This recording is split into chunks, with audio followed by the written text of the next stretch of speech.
On January 6, 2021, thousands of rioters, many coming from the Save America rally, stormed the U.S. Capitol as Congress met to certify the 2020 presidential election results.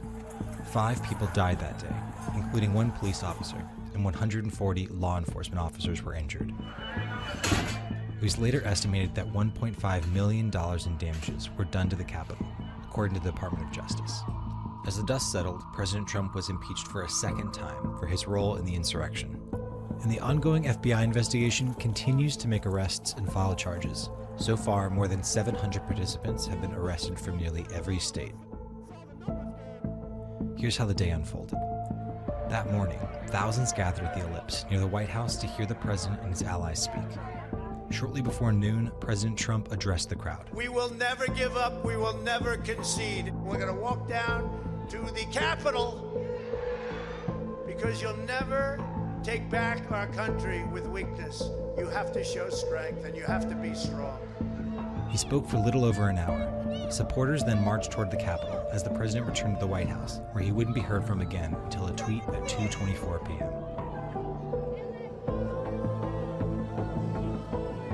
Initially, only Capitol Police were stationed. Additional MPD officers would be called to assist by 1 p.m. A large crowd approached approximately 5 Capitol Police officers, standing at a fenced-off entrance near the Peace Monument. According to ABC News sources that day, many Capitol Police were armed only with mace and their sidearms. As the crowd pushed the barricades over, the police were quickly overwhelmed.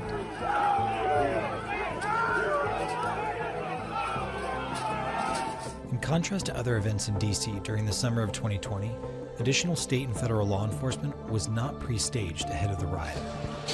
Within minutes, protesters began swarming other entrances at the Capitol, breaking through barricades and continuing to push further toward the building. During this time, explosive devices were reported outside of the Democrat and Republican headquarters. An hour later, the police could no longer hold their line, and rioters fought their way up a temporary staircase built for the inauguration. The Capitol was breached for the first time at 2:12 p.m. through smashed windows in the Senate wing on the west side of the building.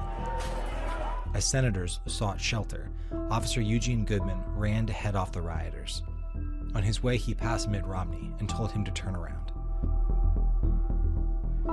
Goodman found the rioters and directed them toward the police backup, away from fleeing senators.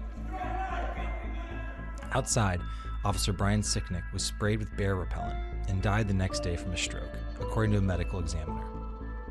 At 2:26, Vice President Pence was taken to safety, with the country's nuclear codes in the hands of a nearby aide.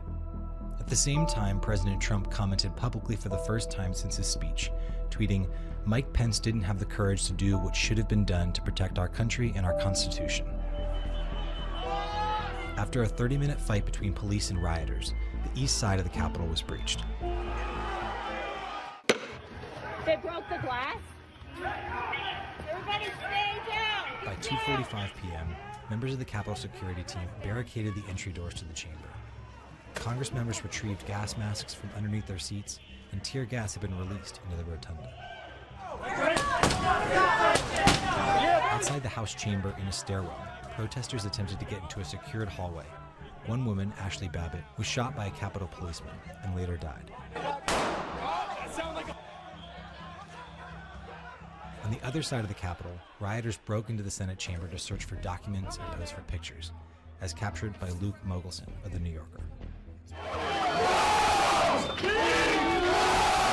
Around 2:50, the police line outside was pushed back into the Capitol tunnel, where a crowd crushed officers against a doorway. By now, hundreds of rioters occupied the Capitol, some roaming with Confederate flags, sitting at the Speaker Pelosi's desk, and vandalizing the building. By mid-afternoon, many political leaders and allies of President Trump called on the president to make a statement and denounce the protest. I tried to call the president immediately, and I've tried a number of different ways to get him.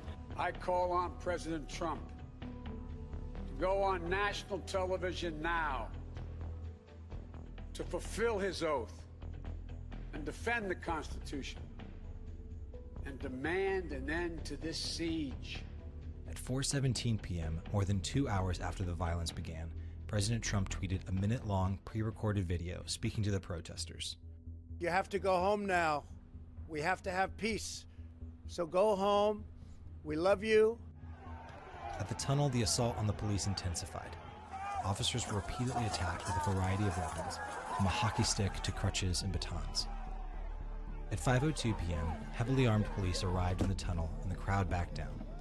And by 5:41, almost 5 hours after the riot started, authorities began to regain control of the Capitol.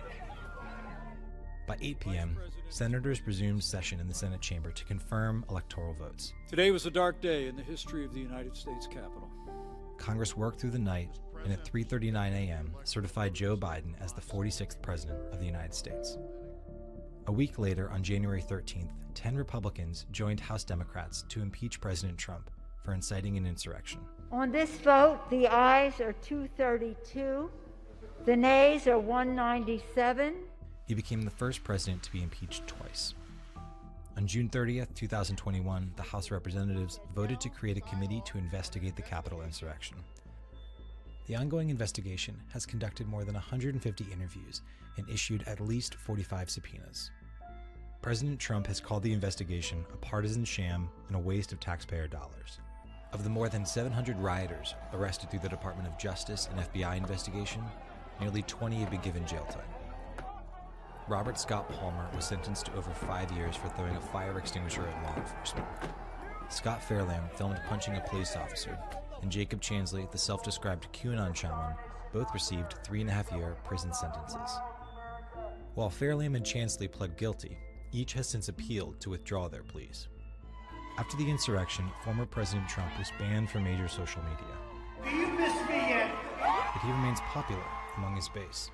A Quinnipiac poll from October 2021 found that 78% of Republicans want to see him run again in 2024.